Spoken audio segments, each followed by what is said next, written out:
स्वस्थ नहीं दिखते। पिताश्री को क्या कष्ट है माँ?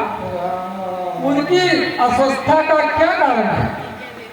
मैं राजबैल को बुलाऊं?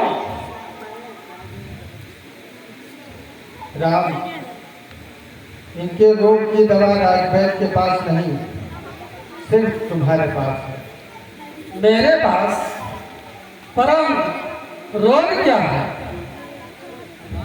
तुम्हारा मोह, तुम्हारा स्नेह, जिसके कारण आज ये सूर्य वंश की कीर्ति में कलंक लगाने के लिए तैयार है।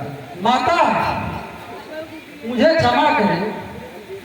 पिताश्री के लिए आपके श्रीमुख से यह वचन उचित नहीं।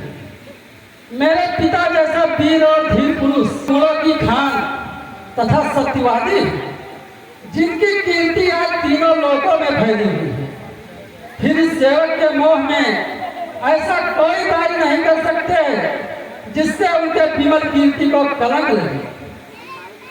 वही तो कर रहे हैं तुम्हारे वीर और धीर पिताश्री। मुझे विश्वास नहीं। पिताश्री, आप जैसे नरसिंह को इस प्रकार की व्याकुलता शोभा नहीं देती। आप निसंकोच मुझसे अपने हृदय की बात कहिए। यदि पुत्रवत नहीं तो मित्रवत ही कहिए। एक दिन आप ही ने तो कहा था कि राम, तुम मेरे मित्र हो, मैं अपने प्राण देकर भी आपका दुख दूर करूंगा। माता, पिता की भांति आपका भी उतना अधिकार है मुझ पर। इसलिए यदि पिताश्री को असली दुख क्या है और इनके रोग का निवारण क्या हो सकता है? मैंने कहा न राम, यदि तुम चाहो तो इनके रोग का निवारण हो सकता है। माँ, आपको यह शंका क्यों है कि मैं पिताश्री के वचन का पालन नहीं करूंगा? मैंने अवश्य कोई घोर अपराध किया है, जिसके कारण मेरे पिता मुझसे बात नहीं करते और मेरी माता मुझ पर संदेह कर रही है। नहीं नहीं, ये बात नहीं है। ये तो मैं जानती हूँ कि तू सत्य वचन से पीछे नहीं हटने वाला है। परंतु क्या माँ? आप केवल संकेत मात्र कर दें तो मैं आपके लिए अपनी चमड़ी के जूते बनवाऊंगा।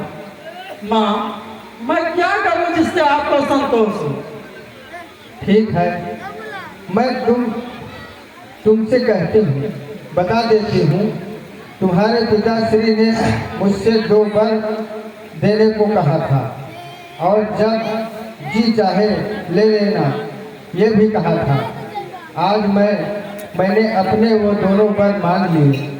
यदि वो दोनों वर मानते हैं तो पुत्र का मोह रास्ते में आता है, और यदि नहीं मानते हैं तो धर्म और सत्य पर कलंक लगता है। ये बेचारे इसी धर्म संकट में पड़ गए हैं।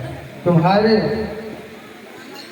संकोच बस तुमसे कह नहीं पा रहे।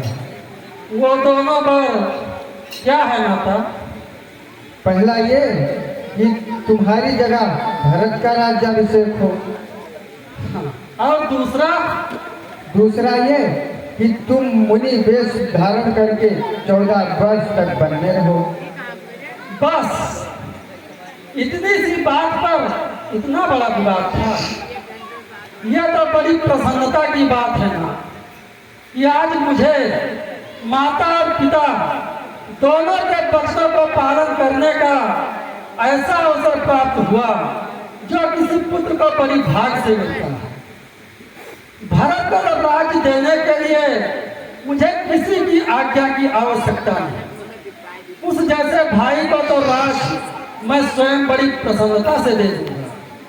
और रहा वनगमन, तो लगता है मेरे कोई पुण्य जाग उठी, जो आपकी आज्ञा से मुझे वहां जाने का अवसर मिल रहा है जहां ऐसे ऐसे महान ऋषियों और मुनियों के दर्शन कर सकूंगा जिससे मेरा कल्याण होगा। माँ, मेरा तो चारों ओर से कल्याण हो गया। पिता की आज्ञा का पालन, माँ की इच्छा का अनुकरण, छोटे भाई का राज्याभिषेक और मुनि दर्शन से मेरा कल्याण। माँ, यही बात थी ना, या और कोई दुख है पिताश्री को? नहीं नहीं पुत्र, तुम्हारी शपथ, भारत की सौगंध, महाराज को और कोई दुख नहीं। अब तुम ही इन्हें समझाओ ना कि ये अपने वचन का पालन करें, तुम्हें बन जाने की आज्ञा दें, संसार में निंदा और अपजस से बचें। अब आपको अपने श्रीमुख से कुछ कहने की भी आवश्यकता नहीं, क्योंकि पुत्र वही बड़भागी होता है जो पिता का मनोरथ जान लेने से ही उस पर आचरण कर सके। परंतु मुझे दुख इस बात का है कि आपने इतनी सी बात के लिए अपने मन को इतनी भारी पीड़ा पहुंचाई। इसका अर्थ है कि आपको मुझ पर पूर्ण विश्वास नहीं, मुझे स्वीकार नहीं। माँ, पिताश्री, बन जाने से पहले मैं माता कौशल्या और माता सुमित्रा से आज्ञा लेकर बन जाने से पहले आपके चरण वंदना के लिए अभी आता हूँ। अच्छा माँ, आज्ञा दीजिए।